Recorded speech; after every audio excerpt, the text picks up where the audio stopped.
Welcome, I'm Bry the Builder, and today I am going to be painting this 3D printed model of Mary Jane Watson. Recently I've been doing a little bit of research on doing a 3D sculpt and print of Spider-Man to go along with the big Hulk that I've got. And my daughter mentioned that I never do anything pretty, or so far at least, I haven't done anything pretty. So while I've been looking at all the Spider-Man stuff, obviously a bunch of Mary Jane stuff comes up along with that.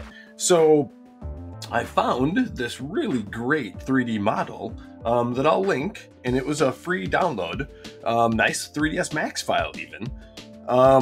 So the object actually, or the 3D Mary Jane, comes fully textured, posed just like this.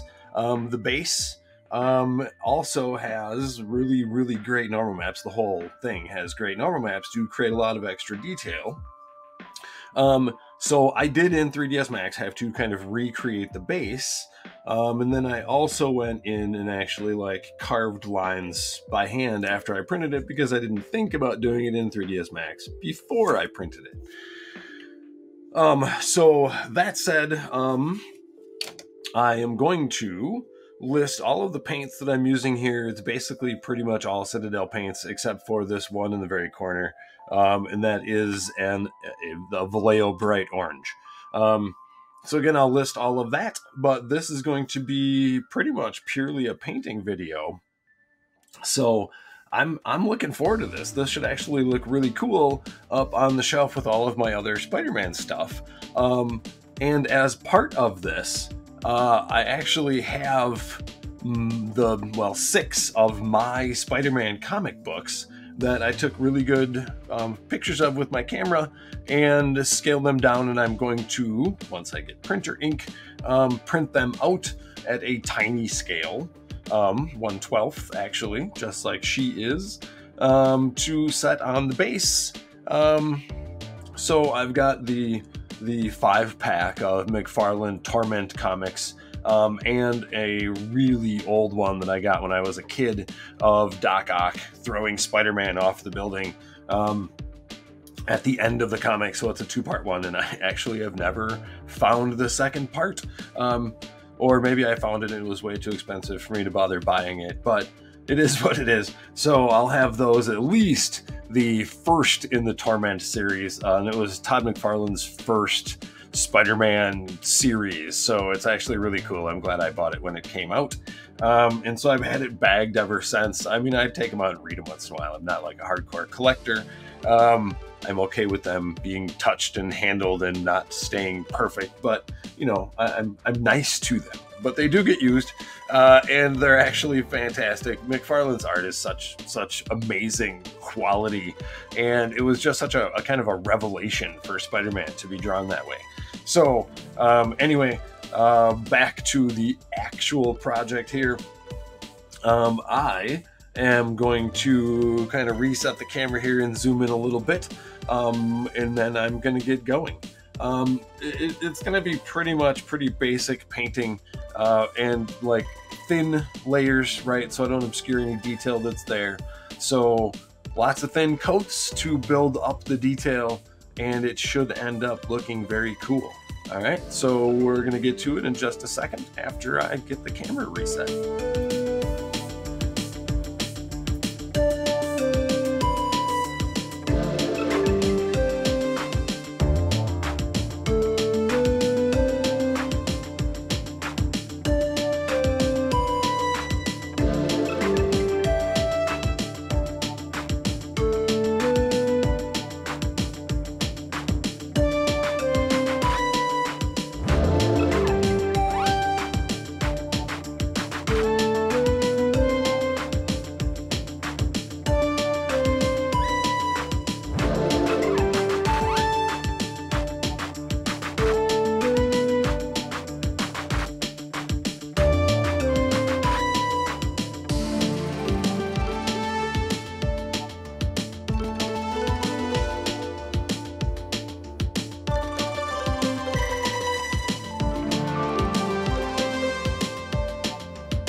All right, so the base coats on the body should be done. That doesn't mean that when I go to actually start lightening up like the skin right now, I'm not going to have to redo some edges on the pants and the shirt and probably the hair. But the skin definitely needs to be lightened up, so I'm going to do that.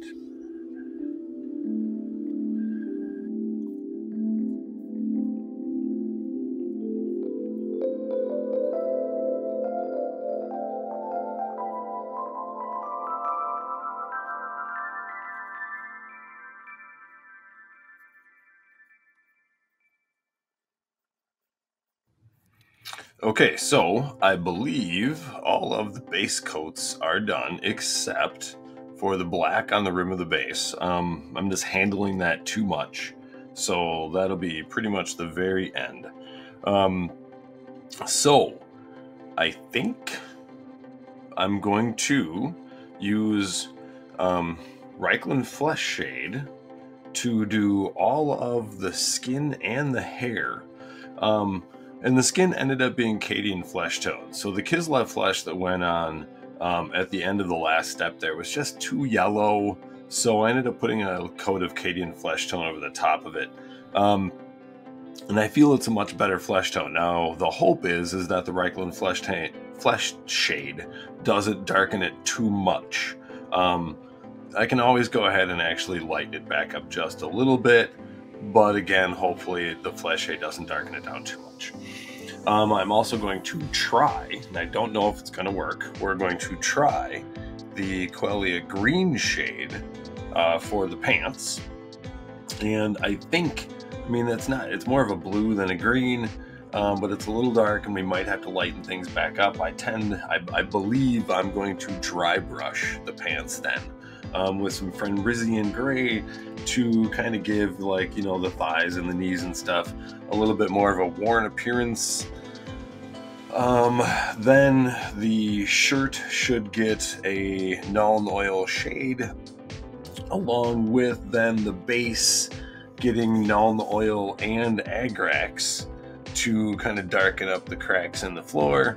And I'm most likely going to be going and brushing in then her toenails and the details of her face are going to need to be done at the very end after all the shades are done, because I can't do the eyes and stuff and then hope the shades don't get in there. So the shades are going to get in there, and then we'll do the whites and the color and the pupil and all that, and she'll end up with nice bright green eyes to complement the hair. I believe that's what she had in the comic books from when I was a kid, if I remember. I don't remember for sure. Either way, though, I'm going to go with green just because I think it'll complement the hair better. I think the artist rendition of this model, she actually has blue eyes, which is great, and I'm not sure. I actually have to look.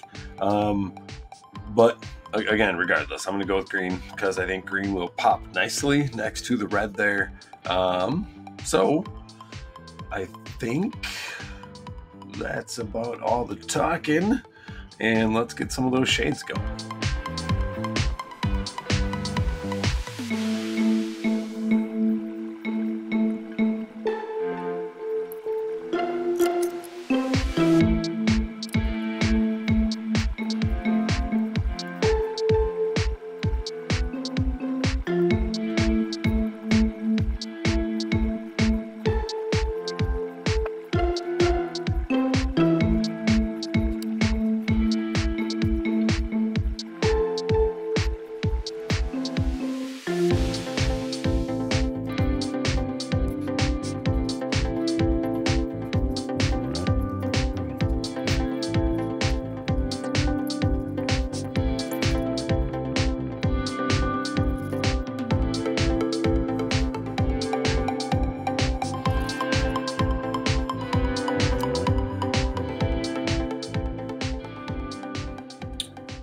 Right, some of the kind of over brushing as it dried added a bit of grain.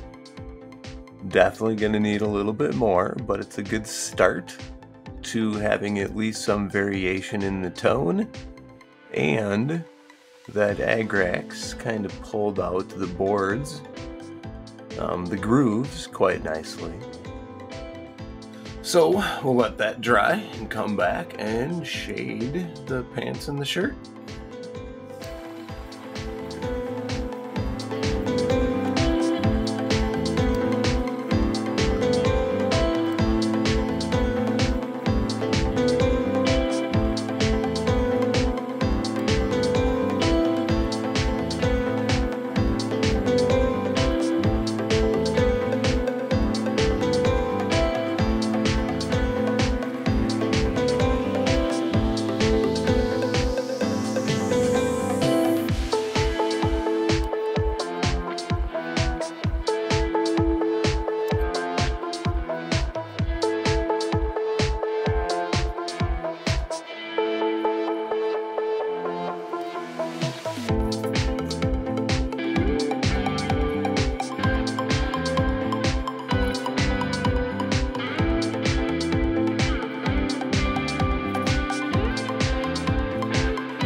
Alright, so I'm going to do some dry brushing now with the original pants color, Thunderhawk Blue, to just kind of bring some of the original base color back.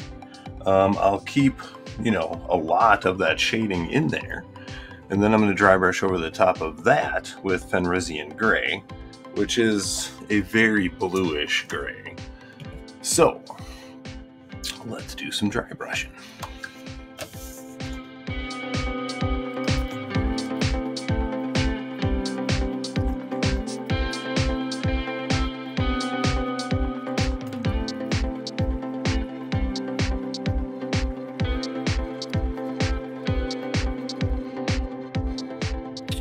The dry brushing, you can tell, also really helps to kind of matte down and dull down the surface. So, evening out the tone, it'll focus, still keeping some of the texture.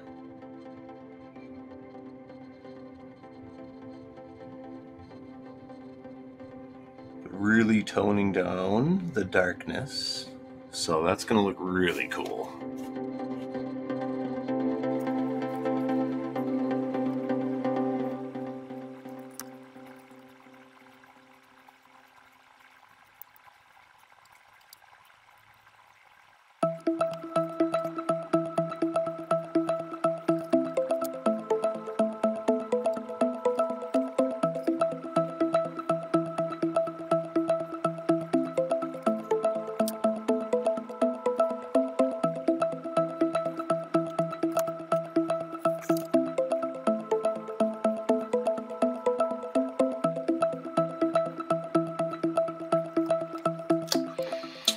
Alright, I'm going to try just a very light dry brushing of corn red into the hair.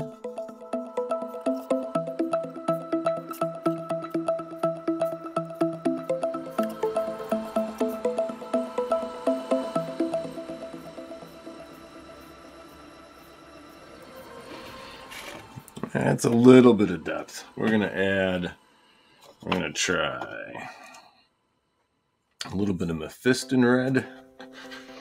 It's definitely more of a saturated red color, so I don't want to go too overboard.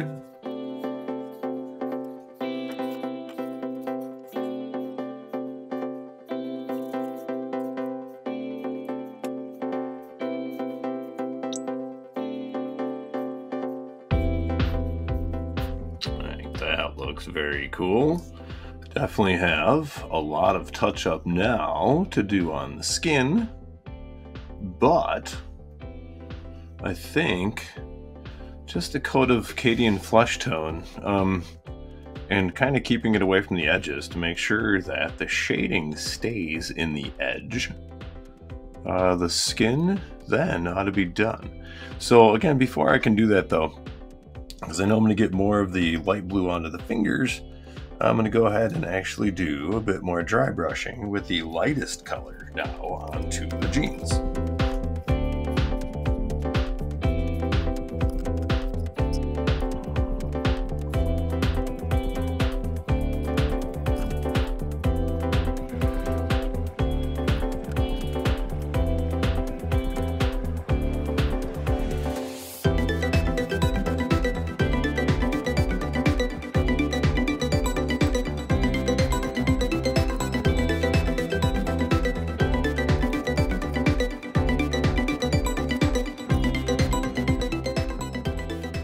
All right, I'm going to let that set up for a bit so I don't rub off all of the dry brushing. And then I will go back to layering up the skin, and she's getting close. It's going to look really cool when it's done. I love the way the jean texture turned out. All the dry brushing layers on there look really cool. It actually looks like jean material. All right, so I think the dry brushing should be complete. So I'm just gonna clean up the skin and hopefully be able to move on to the face. So let's get to it.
Skin tone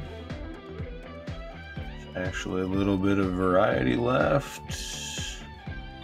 All right, so I'm just gonna layer in a little bit more, I hope, wood grain, using a much lighter brown, but really thin. So I just want to kind of layer in some thin lines.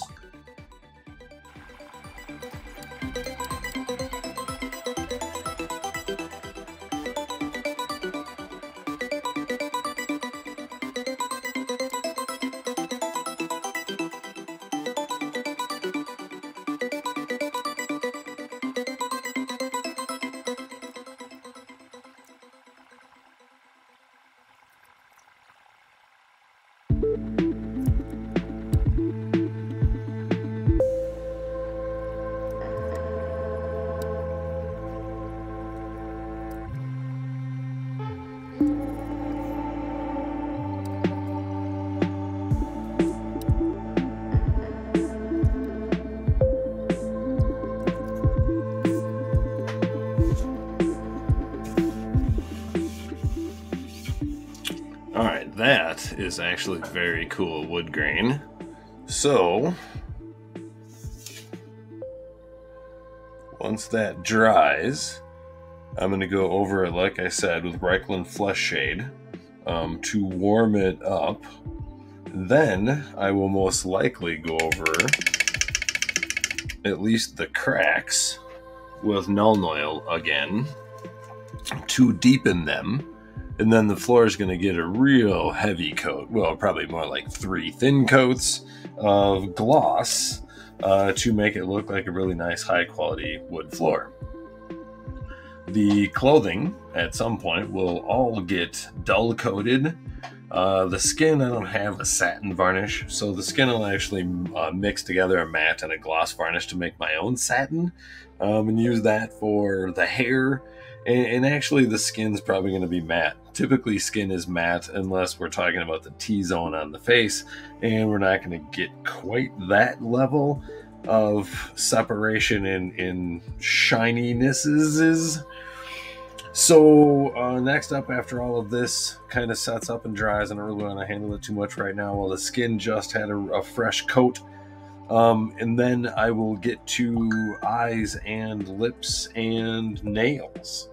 And then after that really is clear coats, well, and the black edge around the base, but it's one step closer, so a little closer all the time. All right, I am going to attempt to paint the face, well, the eyes, with hopefully everything staying in camera view and in focus. I tried to adjust the camera position, and again, hopefully it's not too in the way, and I can get to stuff.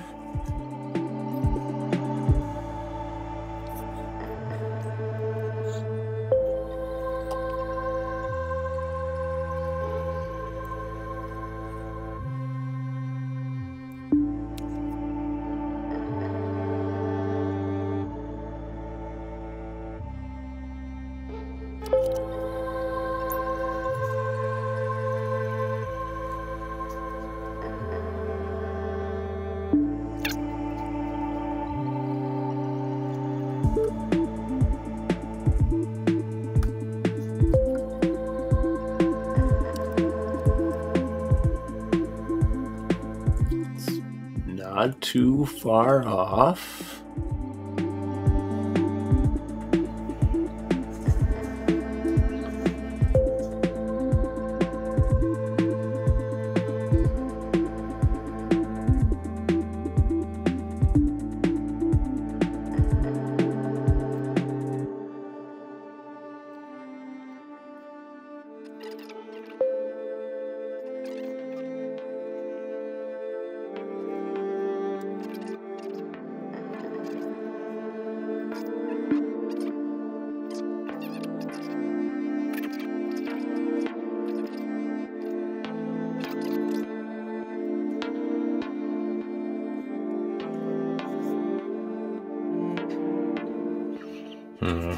I'm not sure if this will be a good lip color. It's Wild Rider Red.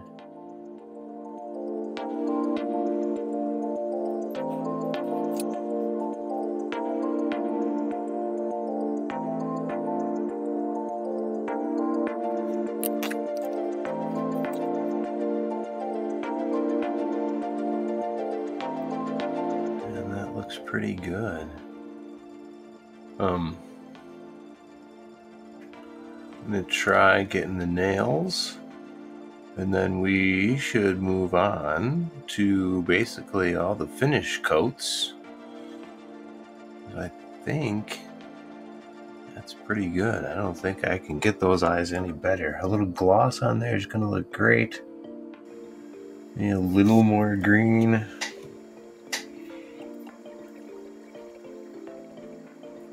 That's actually a little better. She could probably use a better manicurist than me, but I think it should be okay for normal human eyes. It should have the illusion.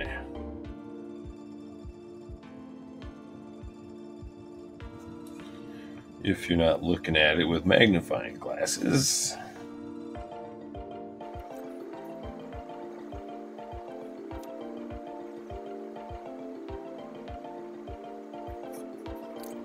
All right, so try to hold on to this without actually removing any paint.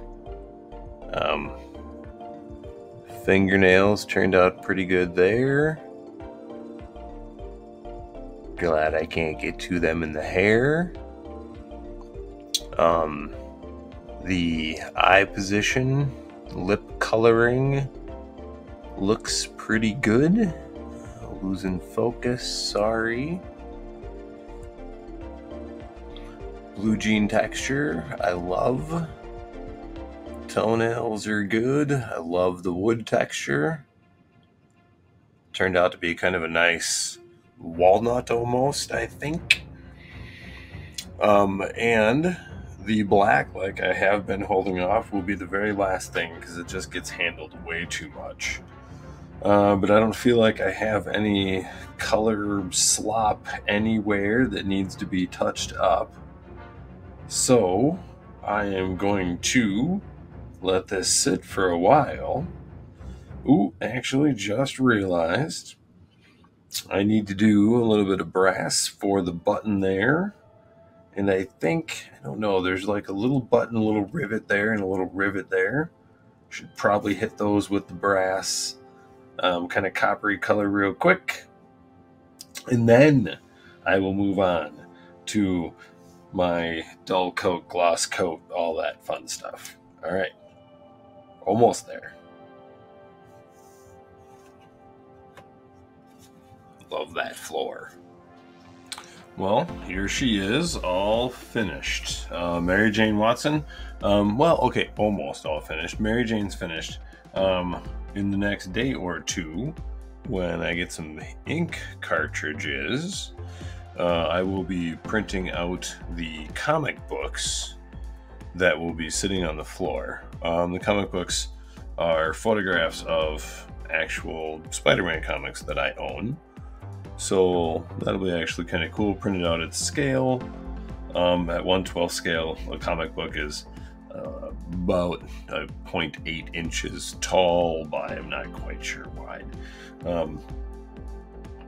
So overall, I think she turned out really good. Let's try to zoom in on her face a little here. All right, so the hair looks great. And hopefully it stays in focus. I think the eyes and the face turned out really nicely. I put some gloss in the eyes and on the lips.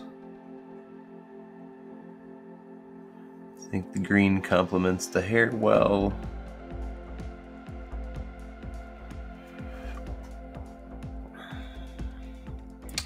So you can see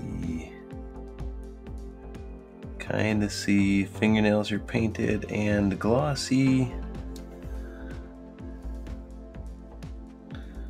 Oh, got the button on the pants. Toenails painted and glossy. Rim of the base nice and black. Wood floor turned out a lot like wood and is nice and glossy. So I am very happy with how well this turned out. All right, well, that's a good spot to end it. This was a fun paint up. All I can say, kind of at the end of all of this, as you're going to paint your own models similar to this, be patient, right? This was a bunch of different coats and a little trial and error here and there. Typically the last a whole bunch of things I've painted have been Warhammer miniatures. So painting a kind of area of skin of this volume is definitely different than painting it on, you know, a teeny tiny face. So, you know, painting a larger area definitely changes things, but it still turned out great. It's similar techniques. You definitely can't shade and highlight quite the same as you would for something super tiny. The model itself has enough volume to handle a lot of its own highlights and shadows, actually. So the shading from like the Reikland Flesh Shade is far more minimal on a model like this than it would have been, or than I thought it would have been. So on tiny models, right, the Flesh Shade actually really enhances edges and makes surfaces feel more volumetric. On something like this, it doesn't really need that. So again, overall, it was a really fun project. I'm glad my daughter kind of challenged me to do something pretty rather than just doing everything dirty and grungy. So I can't wait to actually get my printer ink so I can print up a couple comic book covers and lay them on the ground at Mary Jane's feet. So then it will be done and standing on my shelf to collect dust for a very long time. All right, well, thanks for watching. Please hit the like button and don't forget to subscribe. I'm having a lot of fun doing all of this, and I hope you guys are having fun watching. Thanks.